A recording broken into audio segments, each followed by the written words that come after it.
Malaria జ్వరం అంటండి. ఇగోండి కారు కట్టించాను. కారు మీద రెంట్కి అదే వెళ్తారు కదా, ట్యాక్సీ కట్టించి తీసుకెళ్ళాను ఫ్రెండ్స్ బ్రౌనీకి. ఇగోండి మజ్జిగ పట్టాను. చెప్పాను కదా ఫుడ్ గట్ట ఏమీ లేదని. అయితే మలేరియా జ్వరం వచ్చిందని చెప్పారు డాక్టర్ గారు. ఇప్పుడు డైలీ 5 రోజులు తీసుకురమ్మన్నారు. ఇప్పుడే మజ్జిగ పట్టాను, అందుకే దాని మూతికి అలా ఉంది. అంటే 4 రోజులు బట్టి తిండి లేదు కదా, అందుకనే ఫ్రెండ్స్.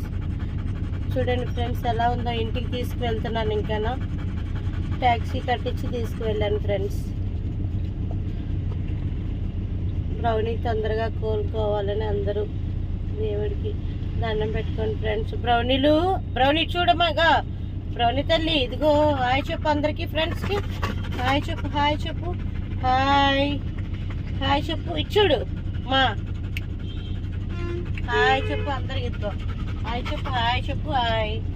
చూడండి ఫ్రెండ్స్ అన్నీ వింటుంది, చెప్పినట్టు అన్ని మాటలు వింటుంది. కూర్చుంది చూడండి ఫ్రెండ్స్. అంత ఫీవర్ అయినా సరే అది ఎలా కూర్చుందో, కడుపులో ఏమీ లేదు పాపం. అగండి అలాగే ఆవేశం, ఫీవరు చూసారా.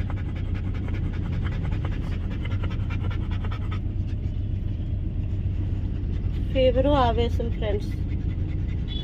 కడుపులో ఏం లేదు, తిండిలే అసలు. తిండి అనేది ఏమీ లేదు, కడుపు అలా ఎగరేస్తుంది. నా ప్రయత్నం నేను చేస్తున్నాను ఫ్రెండ్స్. ఏం చేస్తాను తర్వాత దేవుడి దయ, మీ అందరూ దీవెనలు, మీ అందరూ మంచిగా బ్రౌనీకి సపోర్ట్ చేస్తున్న మీ అందరికీ కూడా చాలా థ్యాంక్స్ అండి. బ్రౌనీ చెప్పమ్మా ఫ్రెండ్స్ అందరికీ హాయ్ అని. నా ఫీవర్ వచ్చిందని చెప్పు.